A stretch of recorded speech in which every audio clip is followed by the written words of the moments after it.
आपका मेरे चैनल भक्ति का ज्ञान में हार्दिक स्वागत है। जिस मन पर शब्दों का आक्रमण हो, मन तो निरंतर एक खोज में खोया रहता है। कभी शास्त्रों में, कभी पर्वतों पर, कभी समुद्र के किनारे, तो कभी तीर्थ स्थलों पर, कभी मंदिरों में, कभी वन में। किंतु जो वो खोज रहा होता है वो कभी मिलता नहीं, क्योंकि मन तो अभी भी स्थिर नहीं। वो व्यक्ति जहां भी रहे पुत्र, जहां भी जाए और जहां भी खोजे। तुमने भी सदैव शब्दों पर ध्यान दिया है कार्तिक, भले ही वो मेरे शब्द हो या किसी और की। तुम्हारी प्रतिक्रिया तो उन शब्दों पर ही आती, और जो मन केवल शब्दों को सुनता है वो उसके निहित अर्थ से स्वयं वंचित रह जाता। शब्दों की सत्यता को समझने के लिए, उनकी अनुभूति के लिए मन में शांति के साथ साथ रिक्तता भी अनिवार्य है, शून्यता भी अनिवार्य है। मन में इतना स्थान होना चाहिए पुत्र कि वो शब्दों के परे पहुंचने की यात्रा कर सके। किंतु मन कभी शून्य नहीं रहता, रिक्त नहीं रहता। वो सोचता है कि शब्दों का आधिक्य ही ज्ञान अर्जन है, शब्दों से ही ज्ञान है, इसलिए शब्दों का संचय करता रहता है। मन ये नहीं जानता कि परम ज्ञान तो शब्द अतीत है, एक अनुभूति जिसे शब्दों से बांधना असंभव है। शब्दों का अपना मूल्य क्या है कार्तिक? कुछ भी नहीं। जब भी कोई ईश्वर का नाम लेता है तो क्या ईश्वर मात्र एक शब्द में ही सीमित हो जाते? नहीं, यहां शब्द सत्य नहीं, सत्य है वो अनुभूति जो इन शब्दों में विद्यमान है। यदि शब्द ही सत्य होते तो मात्र भोजन कह देने से व्यक्ति की क्षुधा शांत हो जाती। इसीलिए महत्ता शब्दों की नहीं पुत्र, उस अनुभूति की है जो उन शब्दों से संबद्ध है। यदि शब्द नहीं भी होते तो वे ईश्वर अवश्य होते। यदि शब्द नहीं भी होते तो सुख और दुख की अनुभूति अवश्य होती, जल की शीतलता की अनुभूति होती, सूर्य की ऊष्मा और चंद्र की शीतलता की अनुभूति होती, प्रेम की अनुभूति होती। किंतु यदि अनुभूतियां ना हो तो शब्द निरर्थक है। शब्दों से तृप्त हो जाना ज्ञान का अंत है,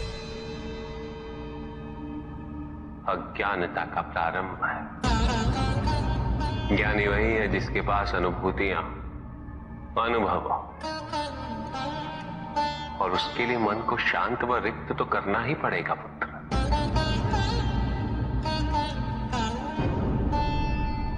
युद्ध किसी व्यक्ति से नहीं गणेश, मानसिकता से होता है। युद्ध में संघर्ष अच्छाई या बुराई का नहीं होता, सभी में अच्छाई है और बुराई भी है पुत्र। युद्ध तो विचारधाराओं का होता है। व्यक्ति अपने पराक्रम पर, अपनी क्षमता पर विश्वास कर युद्ध करता है, और जब उस विश्वास को क्षति पहुंचती है तो सब कुछ निरर्थक प्रतीत होने लगता है। किंतु आपसे पराजित होकर भी लोहितांग क्यों नहीं समझ रहा? उसे अपनी स्वतंत्र इच्छा का उपयोग कर उचित मार्ग पर चलने का प्रयास करना चाहिए। व्यक्ति अपने को खो दे समझती है, व्यक्ति अपने को समर्पित कर दे, छोड़ दे अहंकार को, तो ब्रह्म की इच्छा ही पूर्ण होती है, और अभी भी वही फलित हो रही है। ऐसा नहीं है कि हम उससे भिन्न फलित करा लेंगे, लेकिन व्यक्ति भिन्न फलित कराने में लड़ेंगे, टूटेंगी, नष्ट होंगी। एक नदी में एक बार बाढ़ आ गई पुत्र। दो छोटे से तृण उसमें बह रहे थे और उसमें से एक नदी में तिरछा पड़ गया और वो बाढ़ को रोकने का प्रयास कर रहा था। वो अत्यंत ऊंचे स्वर में कह रहा था कि नदी को आगे नहीं बढ़ने देगा। यद्यपि नदी तो बस बढ़ती ही जा रही थी। वो फिर ऊंचे स्वर में यही कह रहा था कि मैं इसे अवश्य रोकूंगा, यद्यपि रोक नहीं पा रहा था। नदी को तो उसके संघर्ष का कुछ भी पता नहीं चल रहा था, किंतु नदी को उसके होने या ना होने से क्या अंतर। उस कण के लिए तो यह अत्यंत महत्वपूर्ण था। उसका जीवन तो संकट में था। वो तो बस बहे जा रहा था। वो जहां भी पहुंचता, किंतु उससे पहुंचना तो संघर्ष करके ही था। किंतु ये बीच का क्षण, ये बीच का काल दुख, पीड़ा, द्वंद्वता का काल है। वहीं दूसरी ओर जो दूसरा तृण था, उसने अपने को समर्पित कर दिया। वो तो नदी में सीधा पड़ा हुआ था। नदी के प्रवाह के साथ साथ बहता जा रहा था और उसे ऐसा प्रतीत हो रहा था जैसे कि वो नदी को दिशा दे रहा है, उसे प्रवाहित होने में सहायता कर रहा है। वो तो ये निश्चय कर बैठा था कि नदी को समुद्र तक पहुंचाकर ही रहेगा, किंतु नदी को उसकी उपस्थिति का भी आभास नहीं था। नदी पर उन दोनों के होने या ना होने का कोई प्रभाव नहीं था। नदी तो बस बहे जा रही थी। ब्रह्म की इच्छा को जाना नहीं जा सकता, किंतु ब्रह्म के साथ एक अवश्य हुआ जा सकता, और तब व्यक्ति की अपनी इच्छा तो खो ही जाती है। केवल उसकी इच्छा ही शेष रह जाती है। द्वैतांग को अपनी आगे की यात्रा पूरी करने हेतु अत्यंत महत्वपूर्ण निर्णय अवश्य लेने होंगे। केवल उसके अहंकार को, अपितु उसके आत्मसम्मान को भी क्षति पहुंची। जहां से इस युद्ध का अंत हुआ है, वहीं से लोहितांग के अंतर युद्ध का आरंभ हुआ है। और जो भीतर पराजित होता, उसे हर दिशा में केवल पराजय ही दिखती है।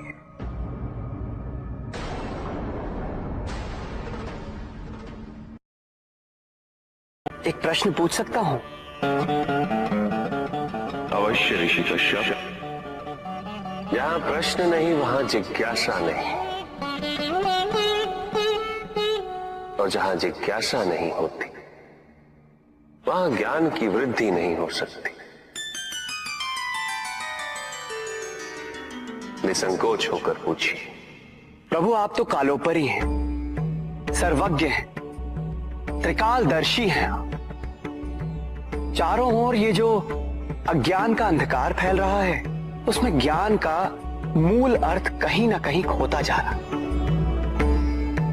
मेरा आपसे विनम्र निवेदन है प्रभु, किसी अन्य विषय पर चर्चा आरंभ करने से पूर्व हमारे और इस समस्त संसार के कल्याण और मार्गदर्शन हेतु आप ज्ञान की मूल परिभाषा से एक बार हमें पुनः अवगत करवाएं। ज्ञान और अज्ञान की परिभाषा को स्पष्ट रूप से समझने के लिए ज्ञान और अज्ञान की विशेषताओं का स्मरण करना आवश्यक है। जिसके कारण स्वार्थ, विनाश, क्रूरता, अशांति और भय में वृद्धि हो, वो अज्ञान है। किंतु जो व्यक्ति को उदार, निर्भीक, सहनशील और विनम्र बनाए, वही ज्ञान है। अज्ञान की शक्तियां दुरुपयोग करने हेतु प्रेरित करती हैं, किंतु जो अपनी शक्तियों और अपने सामर्थ्य के प्रति अपने उत्तरदायित्व को समझाए, जो न केवल अपने अपितु अपने से पहले संसार के उद्धार हेतु प्रोत्साहित करे, वो ज्ञान है। ज्ञान का मूल उद्देश्य ही परोपकार है, सृजन है।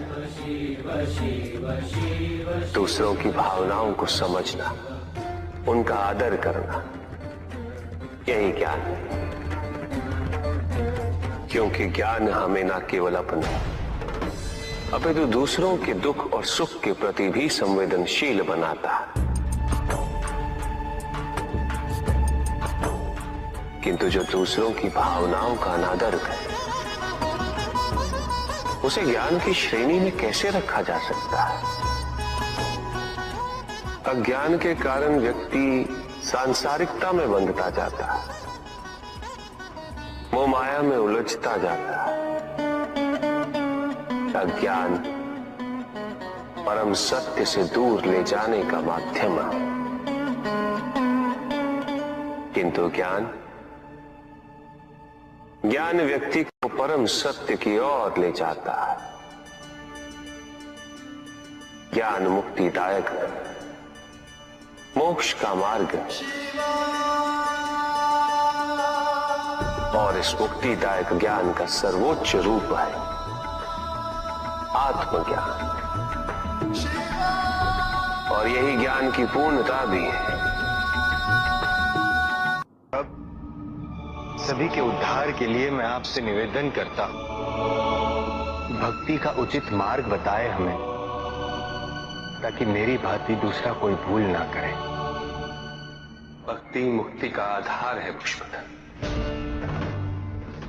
और मुक्ति तो केवल समर्पण से ही संभव होगी। और समर्पण के प्राय भक्ति कब मोह में परिवर्तित हो जाती है,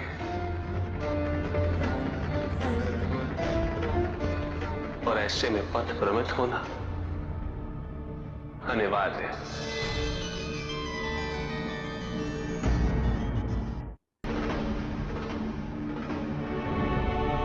प्रभु, तांडव की परिभाषा क्या है तांडव?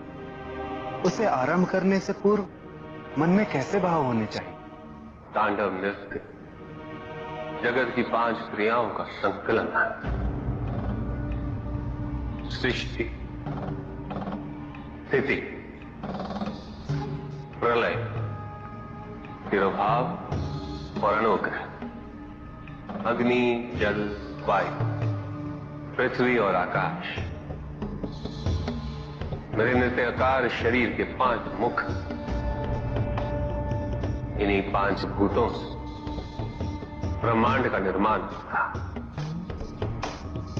पृथ्वी से सभी भूतों के शरीर बनते हैं, और उनका पालन जल से होता है,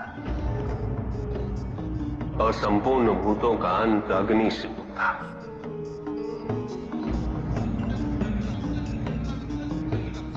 वायु तथा आकाश में तिरोभाव और अनुग्रह की शक्ति।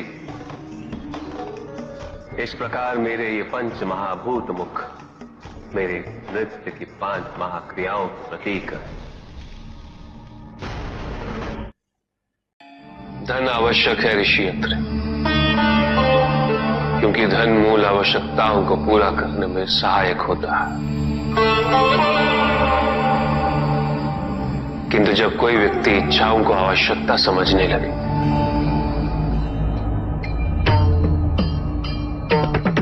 तो धन कितना ही क्यों ना पर्याप्त नहीं होता, क्योंकि इच्छाएं अंतहीन है। इसलिए मनुष्य कभी ना समाप्त होने वाली इच्छाओं की पूर्ति हेतु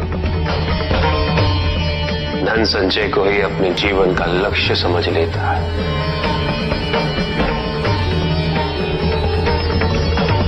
वो लोभी बन जाता है।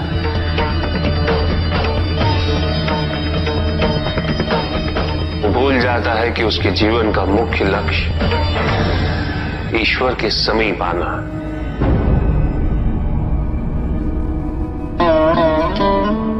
ऐसे लोभी व्यक्तियों को अपनी मृत्यु के समय भी यही दुख रहता है कि उन्होंने क्या कुछ नहीं पाया, क्या शेष रह गया। ऐसे समय में वो एक क्षण के लिए भी ईश्वर का स्मरण नहीं करते, अपने जीवन की निरर्थकता और व्यर्थता का बोध नहीं होता। बिल्कुल चाहिए, धन चाहे कितना भी हो ऋष्यत्र, मूल आवश्यकताएं तो केवल उतनी ही। तन ढकने के लिए वस्त्र, पेट भरने के लिए आहार और शरण के लिए भवन। इन आवश्यकताओं के पूर्ण होने के पश्चात जो भी है वो इच्छा है। धनी व्यक्ति के पास जो भी अतिरिक्त धन होता है वो उसे दान करना चाहिए, उनके उद्धार के लिए जो अपनी मूल आवश्यकताओं को पूरा नहीं कर सकते।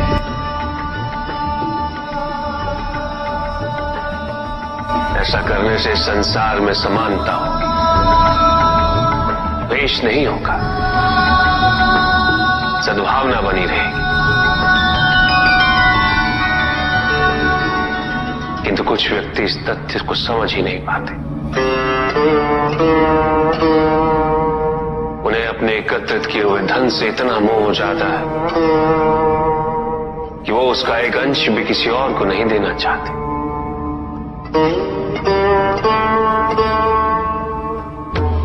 ऐसे व्यक्तियों की सूची में सर्वप्रथम स्थान कुबेर का है।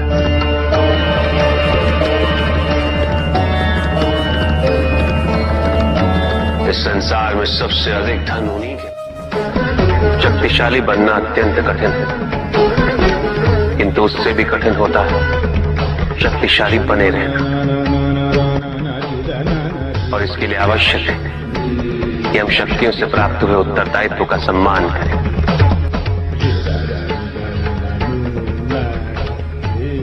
अन्यथा हम स्वयं पर निरंतर खो देते हैं और यह हमारे पतन का कारण बनता है। युद्ध में की गई भूल और उपलब्धियों से कुछ न कुछ सीखना आवश्यक है कार्तिक। बुराई और अच्छाई के मध्य ये युद्ध निरंतर चलता रहेगा। आज एक अध्याय समाप्त हुआ है, कल दूसरा अध्याय आरंभ होगा। जब तक इस समस्त संसार में बुराई है तो अच्छाई भी होगी, किंतु अच्छाई और बुराई के युद्ध में जीत सदैव अच्छाई की ही होगी। प्रभु, क्या संसार में केवल सुख का होना संभव नहीं है? प्रत्येक आत्मा का लक्ष्य केवल सुख की प्राप्ति ही तो है।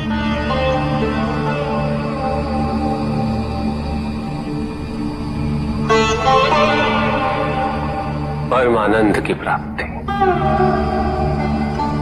किंतु हम सुख नहीं, सुख को प्रदान करने वाली वस्तुओं को एकत्रित करना ही जीवन का उद्देश्य मान लेते हैं। ये समस्त संसार माया है, सब कुछ नश्वर है।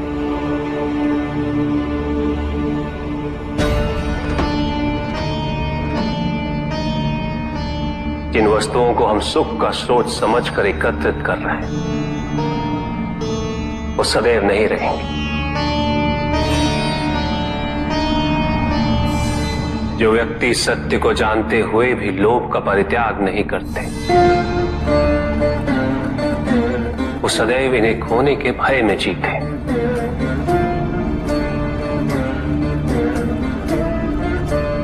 और जो व्यक्ति सत्य को जानते ही नहीं, वो अहंकार में जीते।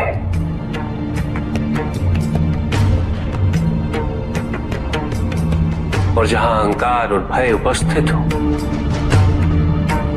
वहां सुख कैसे रह सकता?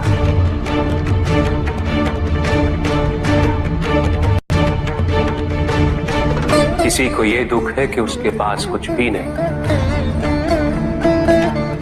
और जिसके पास सब कुछ, उसे यह दुख है कि पाने को कुछ शेष नहीं।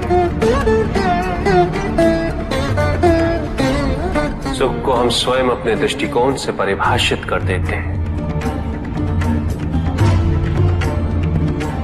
जबकि वास्तविकता इससे भिन्न है।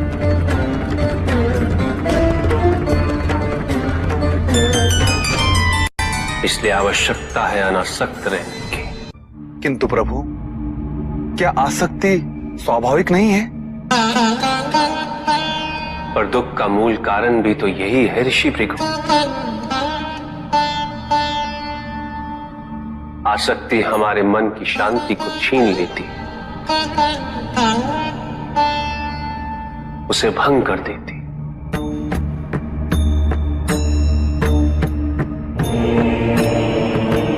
हमारी बुद्धि को स्थिर नहीं रहने देती,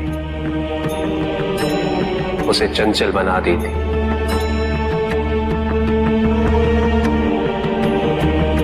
आसक्ति से प्रमाद की उत्पत्ति होती, प्रमाद मद होता है, और मद अहंकार का स्रोत है। और अहंकार पूर्णतः शुभता में परिवर्तित हो जाता है, अर्थात आसक्ति अशुभता की जननी। इसलिए अनावश्यक है। तो प्रभु, आसक्ति को अनासक्ति में कैसे परिवर्तित किया जा सकता है? और हम आसक्ति से कैसे उबर सकते हैं प्रभु? आसक्ति से मुक्त होना ही अनासक्ति है। आसक्तिहीन होने के लिए अपने और पराये का भेद मिटाना अनिवार्य है।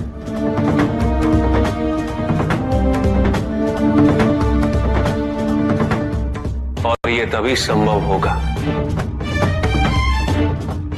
जब हम सुख की खोज बाहर नहीं, अपने भीतर करें। जब हम यथार्थ को पहचानें, उसे स्वीकार करें।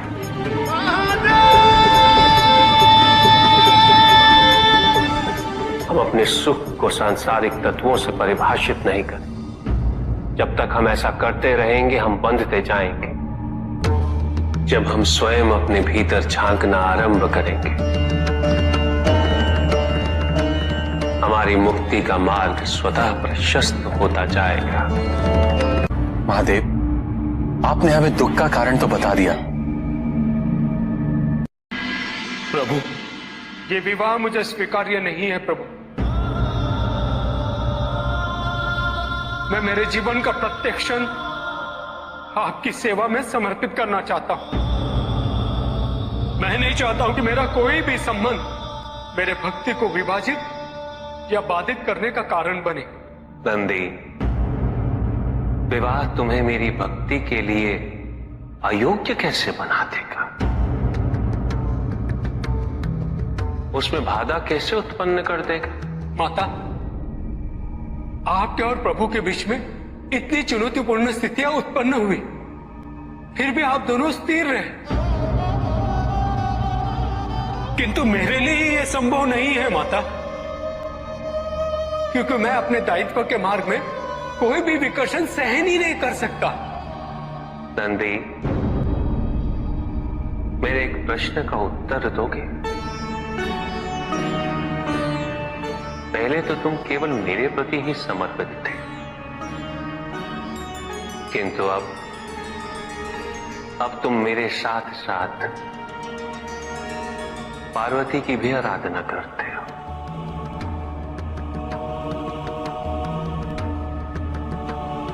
क्यों? प्रभु, माता आपके अर्धांगिनी है, आपकी पूरक, जिस प्रकार आप उनके पूरक हैं। आप माता के कारण आनंदित रहते हैं, उनकी उपस्थिति आपको प्रसन्नता देती है। अन्यथा आपको इतना हर्षित उनसे पहले मैंने कभी नहीं देखा है। फिर कुमार कार्तिकेय का जन्म, अशोक सुंदरी का जन्म, और फिर हमारे गणेश का जन्म। प्रभु, इस प्रकार मैंने कैलाश को पूर्ण होते हुए देखा है, और यह सब माता के कारण ही हुआ है। प्रभु, जिस कैलाश में आप वास करते थे उसे माता ने निवास बना दिया, इस कैलाश को संपूर्ण कर दिया।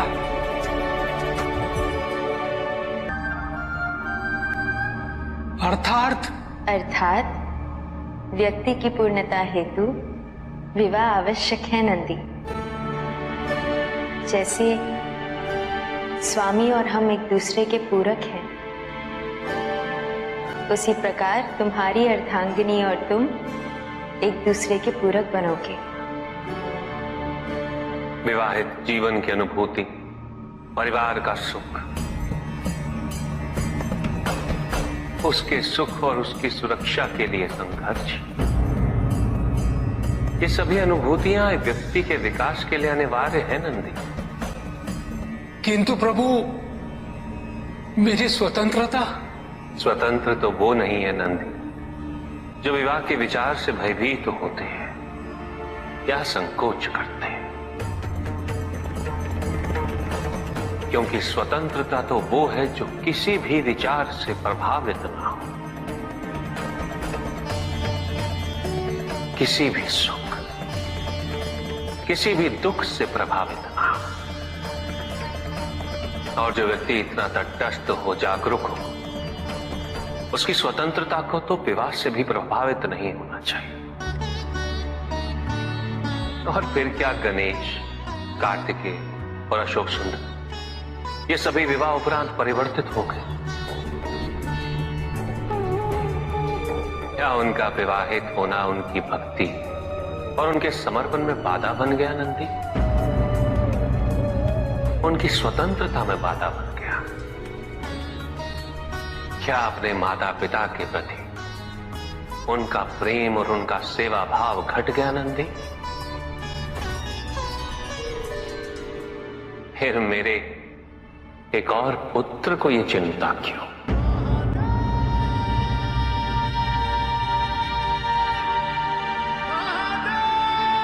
ये भय क्यों नंदी? अग्नि जलाती है, जल बुझाता है। दोनों के कार्य क्षेत्र पूर्व परिभाषित और भिन्न है। दोनों एक दूसरे को प्रतिस्थापित नहीं कर सकते। इसी प्रकार इस समस्त संसार में सभी की भूमिका पूर्व परिभाषित। संसार की यही विविधता इसकी विशेषता भी है।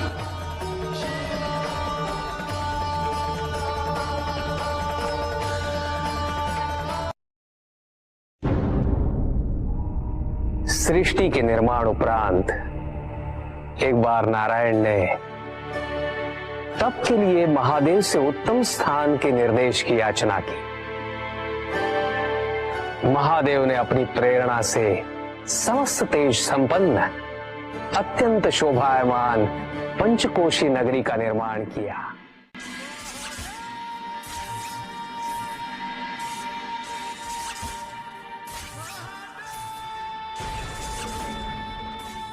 वहां उपस्थित होकर नारायण ने बहुत काल तक तपस्या की।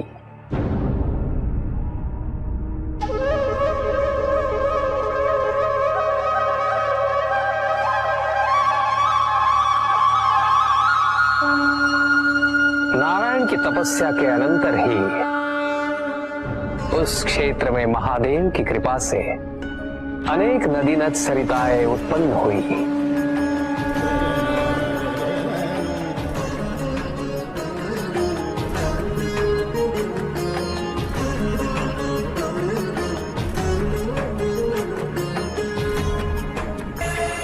इस सब को देखकर आनंदमयी हो उठे नारायण ने जैसे ही अपना शीश हिलाया, उनके कान की मणि गिर पड़ी।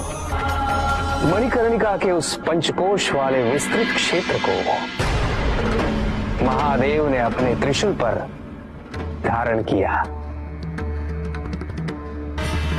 महादेव ने अपनी शक्ति से उस पंचकोशी तीर्थ को सभी 14 लोकों से पृथक रखा और आगे इन सब से अलग उसको मृत्युलोक में स्थापित किया। नारायण की ये मणिकर्णिका हमारे द्वारा निर्मित इस विश्व में स्थान पाए और सभी जीवों को हमारी ओर लाने का साधन बने। महादेव, आपने कहा था कि आप इसे इस लोक में स्थापित करेंगे। अब समय आ गया है। महादेव की कृपा से उस मणिकर्णिका का विस्तार पंचकोश तक हो गया। ये मणिकर्णिका पंचकोश की काशी बनकर इस पृथ्वी पर सदैव रहेगी। ये अविनाशी है, चिरकाल तक। सृष्टि के अंत के पश्चात भी इसका अंत नहीं होगा। ये भूमि मुझे सदैव प्रिय रहेगी। यहां तप करके स्वयं नारायण तीनों लोकों को प्रकाशित किया, इसीलिए ये मुझे अत्यंत प्रिय है। मैं इसे कभी भी नष्ट और विनष्ट नहीं होने दूंगा। ब्रह्मदेव, जब संसार के आवर्तन के पश्चात प्रलय आएगा, मैं इस काशी को पुनः अपने त्रिशूल पर धारण करूंगा और नवीन संसार में पुनः स्थापित करूंगा।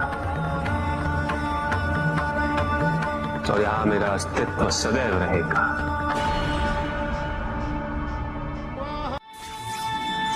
महादेव ने उस क्षेत्र से अपने आत्मिक योग को ध्यान में रखते हुए अपने ज्योतिर्लिंग को वहां स्थापित किया, जो इस क्षेत्र से कदापि पृथक नहीं हो सकता। विश्व की स्थापना तो हुई,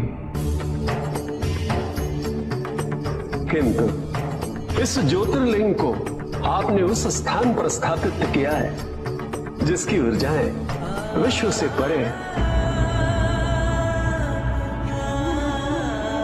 इस ज्योतिर्लिंग को विश्वेश्वर ज्योतिर्लिंग के नाम से जाना जाएगा।